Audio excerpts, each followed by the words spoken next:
Welcome. You are watching Line Screw 1.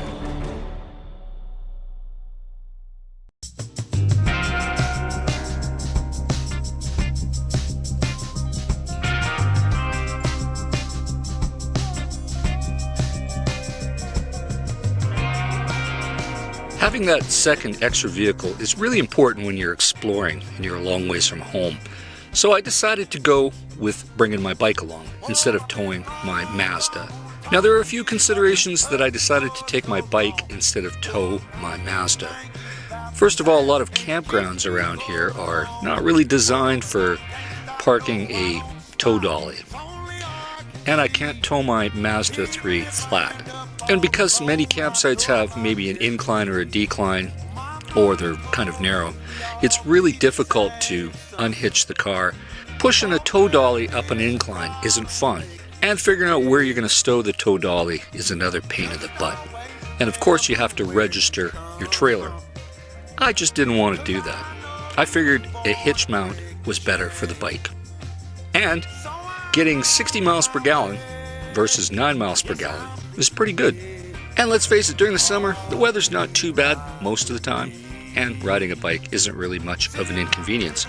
The only inconvenience is you can't really carry much on a bike like this, but there's ways around it.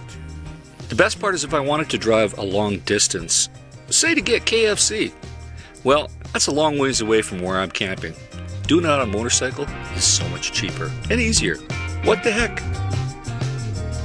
I've been long gone for so damn long, so don't tell me that you have to go. Will you still be waiting for me? Tell me, cause I gotta know. See, I can't stop, no, I don't stop. It's only I can see. If I die trying to turn the tide, y'all remember. Well, so far this hitch-mounted system has worked out just fine for me.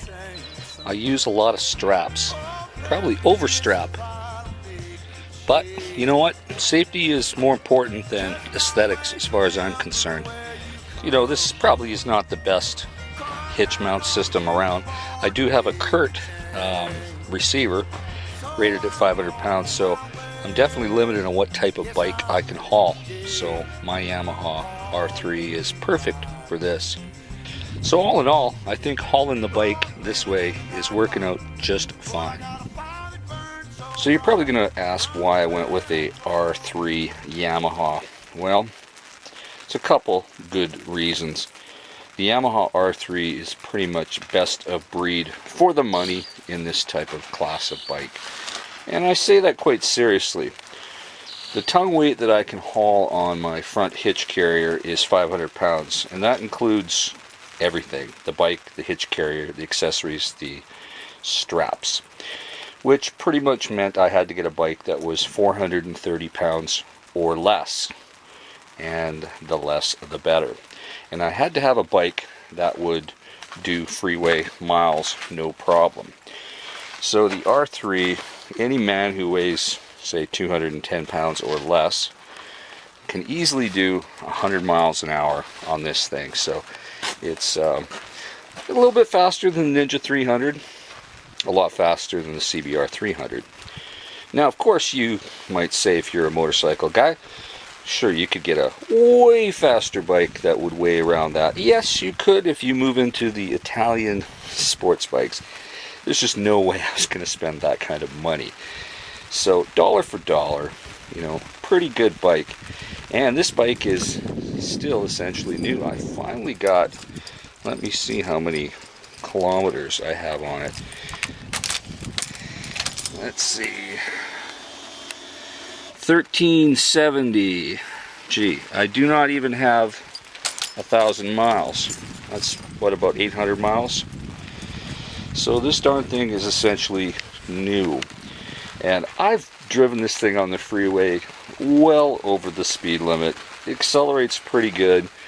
You know, some of you guys know I have a Ninja 300. Ninja 300 is a good bike, but I think this is better. It just performs better. A little faster, a little lighter, a little sportier. Just the kind of bike you want to go camping with, I think. it'll get you to the church on time on Sundays, if you know what I'm saying. So yeah, that's why I went with the Yamaha R3. Now, if you're going to move into a Harley or a heavier bike, you're going to have to trailer it or come up with some other options for moving it. You know, all sorts of options out there. Of course, you could actually have a toy hauler. That would work. You could also get a trailer. That would work. There's also some various different hitch mount systems for heavier bikes. You'd have to look into buying those. I thought that a front trailer hitch mount would just be the simplest way, and that way I could move this bike or any other bike that would be up to that weight class. So it's pretty straightforward. I haven't had any problems with this bike at all, and I've actually made it a little lighter with removing the original exhaust. I have a lithium battery, and this is pretty much how I bring my goodies along if I go shopping. So I'm pretty much limited to quart of milk, loaf of bread, a few other small items. This is a tank bag from my other bike. It's got a little rain cover.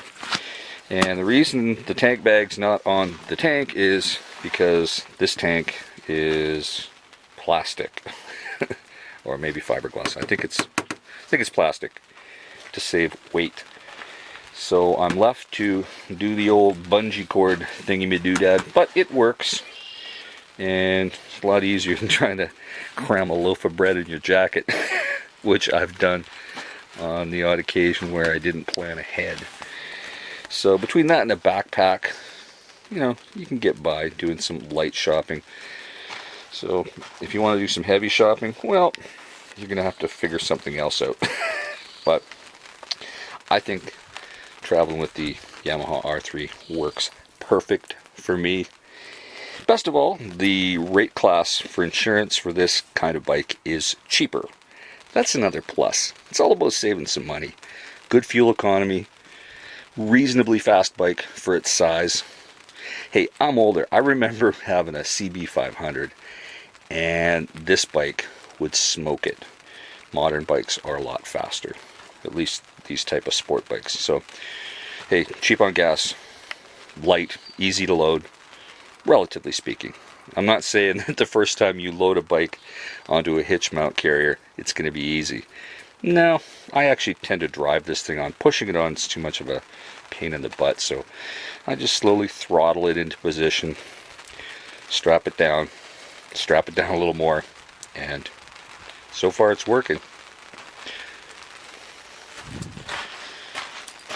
So tell me what your comments are about me and the R3 and not towing a car. I think it's a cheaper alternative. You put your comments down below on what you think and what might work. Granted, I realize not everybody's into motorcycles, and let's face it, a lot of people don't even have a motorcycle license. A lot of people don't even know how to ride. So this definitely isn't an option for everybody, but it could be an option for you. Well, we're well into the month of May, and do you guys see what's happening here? You see that precipitation coming down? It's frozen. It's called snow. It's snowing in May. Now, you know, some of you people that live down south, you never heard of such a thing. I grew up in the Yukon. I've seen snow in summer. You know, it actually does happen. But around here, snow in May, yeah, rare, but occurs. Obviously occurring right now. And I wanted to go on a long motorcycle ride today. It's too cold. Yeah. And, you know, most of the snow is kind of melting after it hits the ground. But if it stuck and I took the motorcycle somewhere, I'd be in a heap of trouble. I wouldn't be able to get back. So I guess today I'll have to stay home during the day and watch Maury Povich. You are not the father. And now it's hailing. It's hailing so much that it's pretty much going to look like snow in about 5 minutes from now. Yeah. Strange weather. So, in the meantime, folks, stay safe. Keep your wheels in the ground. I'll talk to you soon. Over and out.